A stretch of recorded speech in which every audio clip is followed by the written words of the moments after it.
Alright, now I think that we are ready to go into mastering part. So let's mark everything and hit Ctrl-Shift-R. We'll save it as mix. And now for sure we don't want MP3, but the WAV file, make sure it's at least 24-bit.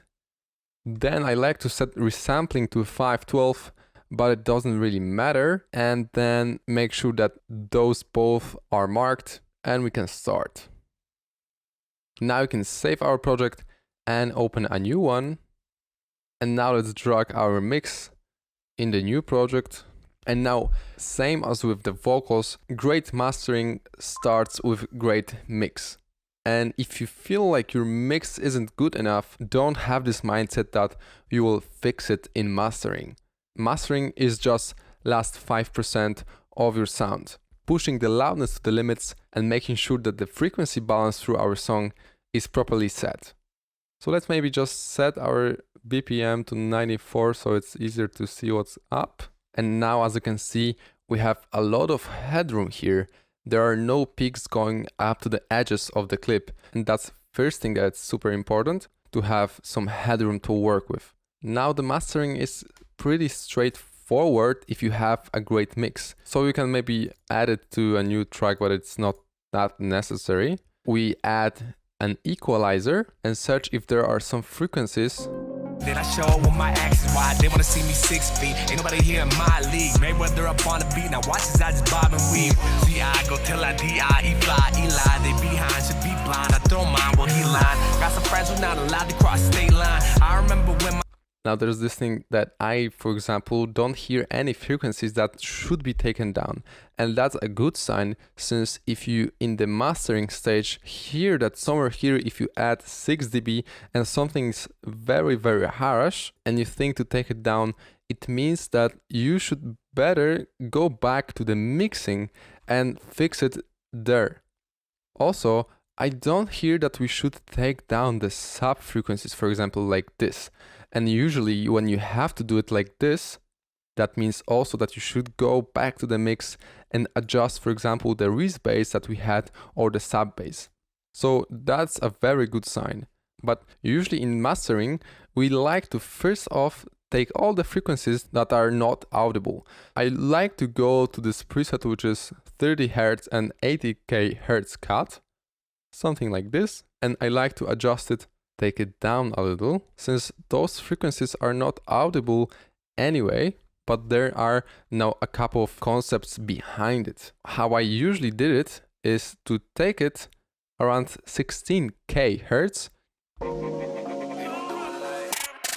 back in the back winning and I'm passionate. Everybody shocked by the boy in his vernacular. Saying that I'm acting up, my flow is so immaculate. I'm passing them in. Since all the frequencies, if I change it to low cut, you'll hear them.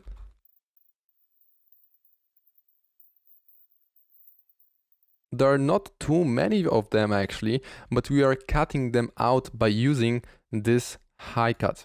And as you could hear, they're not really pleasant to our ears, so that's not that bad that we cut them. And as I said, there are a couple of concepts that you cut it after 16 Hz, since everything over it is hardly audible and not good to our ears. But on the other hand, there are also different concepts, like if you cut this, then when your music gets compressed down or like transposed down or just lowered the quality, there's no signal above it to get scaled down, right? But then it will work only with the WAV files, since MP3 files at 320 kilobytes per second are anyway cut at 20 kHz. So it won't matter if somebody's scaling down your MP3 file, but only if they are scaling WAV file. And scaling WAV file doesn't happen that often, right? So what I would do now is maybe take those two concepts and just have a slightly less harsh low pass here, like this maybe, about 17K. Back in the back winning and I'm passionate. Everybody shocked by the boy in his vernacular. Saying that I'm acting up, and my flow is so immaculate. I'm passing them and dashing, then I show up with my actions. Why they wanna see me 6 feet? Ain't nobody here in my league. Mayweather up. And now you can even download some songs from Beatport, from Skrillex for example, and you will see that most of his songs are exactly cut with a brick wall here around 16 kHz. But if you take something else, it can happen that it has very soft Q cutting like this, what we did here. So it depends who's mastering it and what their beliefs are, right? But let's keep it like this. It's important to just cut something above 16 kHz since it's not pleasant and not good to our ears and not that audible even. And cutting under 30 Hz is also pretty good since the signal under 30 Hz is usually there. And if we don't cut it, it will be impossible to push our track as loud as we could with cutting it under 30 Hz. And everything under 30 Hz is usually not a case at all. So it's not a problem that we cut it. You can see this line shows our 30 Hz here, so we are cutting like this. Alright, after that there are a couple of ways to go. Somebody will tell you to use glue compression, for example, but it's not that necessary thing. Of course, if you have great VST glue compressor, then feel free to use it, but it's not completely crucial, at least for example in our case. So now usually we could also add another EQ and take for example super narrow band as we wanted to do. Back in the back, winning and I'm passionate. Everybody's shocked by the boy in his vernacular. Saying that I'm and search for very harsh frequencies and take them down about 2 dBs for example. And then maybe if we like some low mids for example, we boost it around 1 to 1.5 dB as well. In the mastering, don't boost over 2 dBs up, since if you need to boost more than 2 dBs, it means that you need to repair something in the mix. But as I said, I don't hear any of those in this mix, so let's just delete it and go straight to the third point after optional glue compression to adding OTT. 30 years experienced mastering engineer would probably hate you after doing that, but that's something I see people start doing a lot. And I myself pretty much like to do it since OTT is a multiband compression, as we talked already, which loud sounds take down and the quiet ones take up. And you can hear what will happen if we add OTT.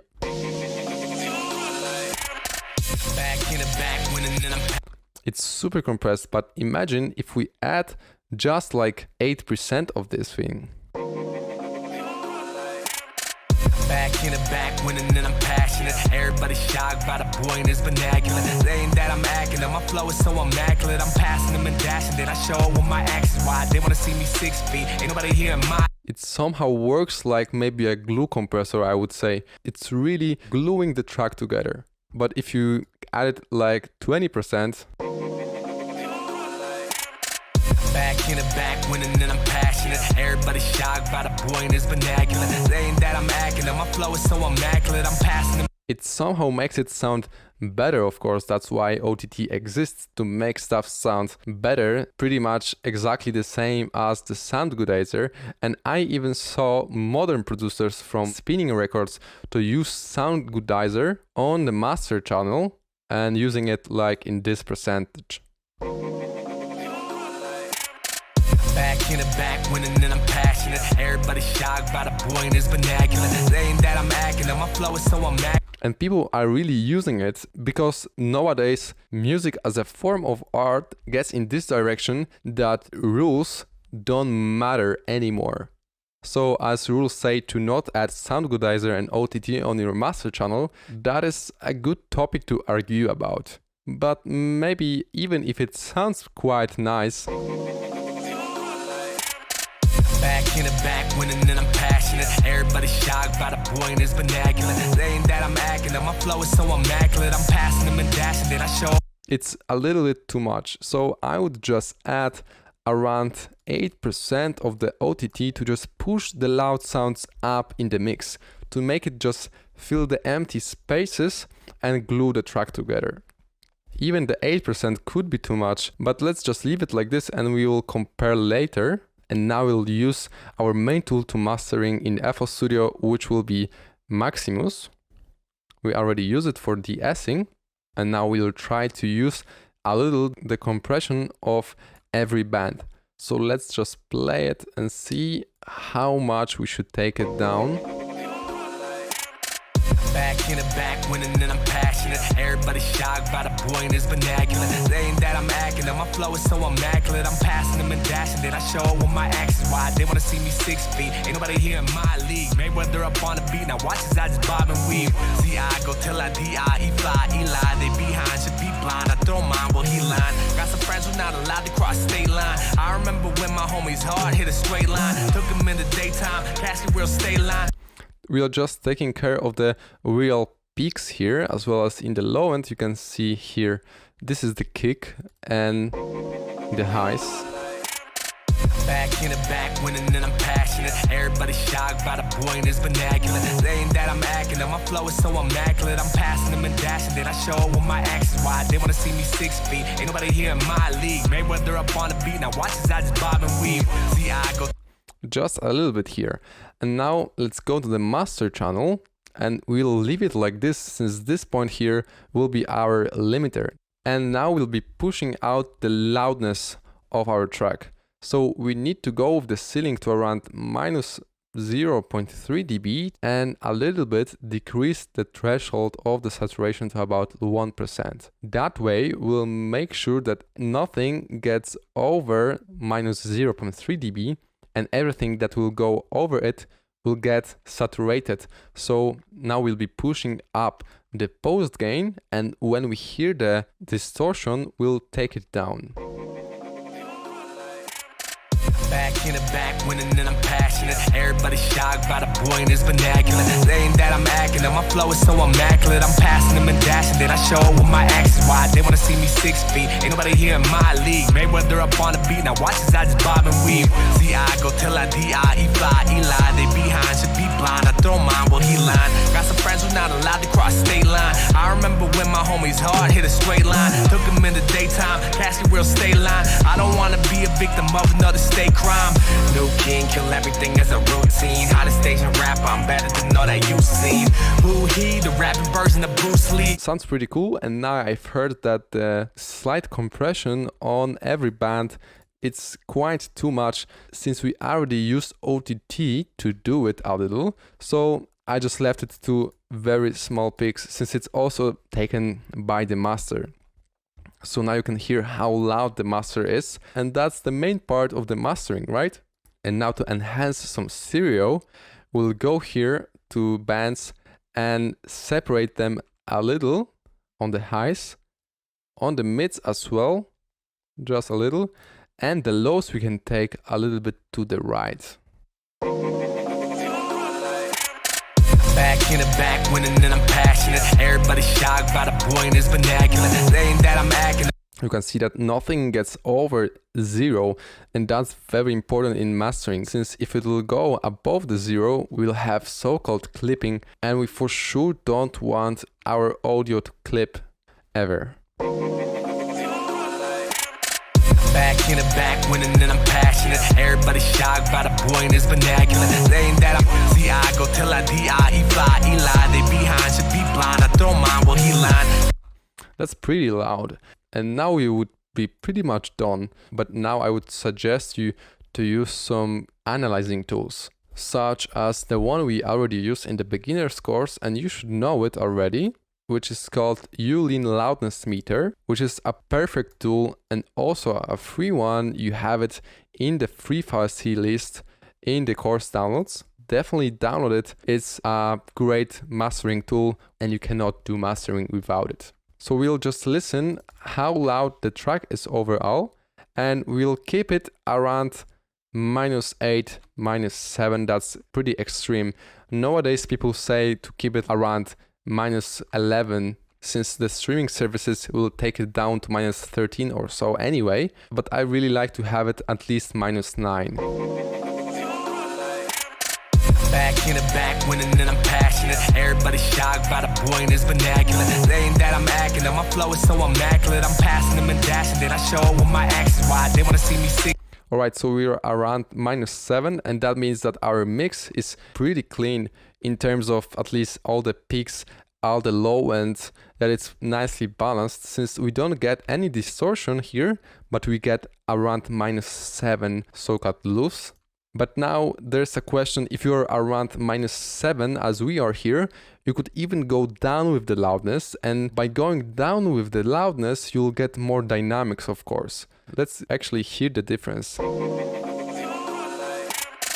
Back in the back, winning and I'm passionate. Everybody shocked by the boy in his vernacular. They ain't that I'm acting, my flow is so immaculate. I'm passing them and dashing it. I show up with my actions. Why they wanna see me 6 feet? Ain't nobody here in my league. Mayweather up on the beat. Now watch as I just bob and weave. See, I go till I D.I.E. fly. Eli, they behind should be blind. I throw mine while he line. Got some friends who not allowed to cross state line. I remember when my homies hard hit a straight line. Took them in the daytime.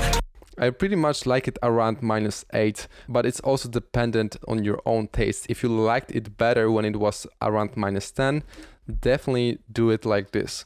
The last tool, as a pro tip, I would suggest you is to use some tonal balance control tools. iZotope has one, and I will show you how it looks. It's not totally necessary, but it's really useful one. It shows you how well balanced your song is in terms of modern radio music. That's a frequency spectrum that modern music has, and in terms of the compression. And this tool also will let us know how much of the gain we should add, not looking at the loudness here. So let's hear what it tells us. Back in the back, winning and I'm passionate. Everybody shocked by the boy in his vernacular. They ain't that I'm acting, my flow is so immaculate. I'm passing them and dashing it. I show up with my actions. Why they wanna see me 6 feet? Ain't nobody here in my.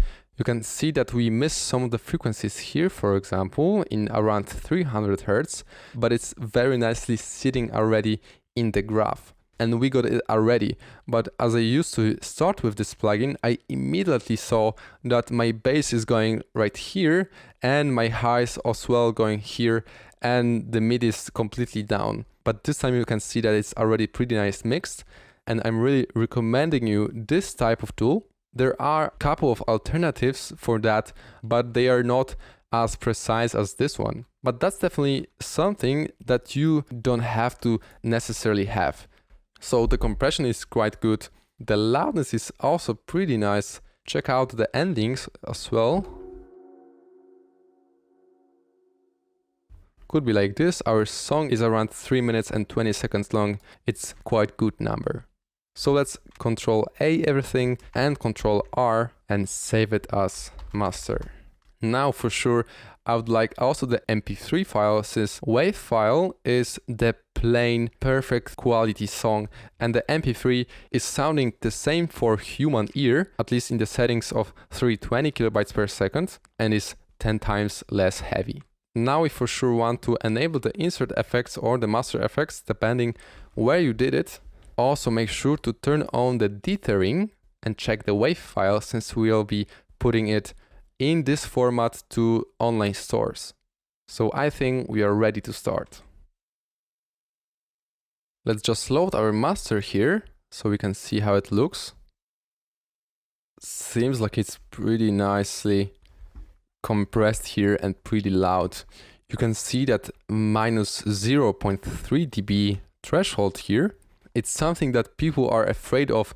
They want to usually put it to -0.0 and push the loudness as hard as they can. But even if you have a limiter on 0 dB at the end, it can cause clipping.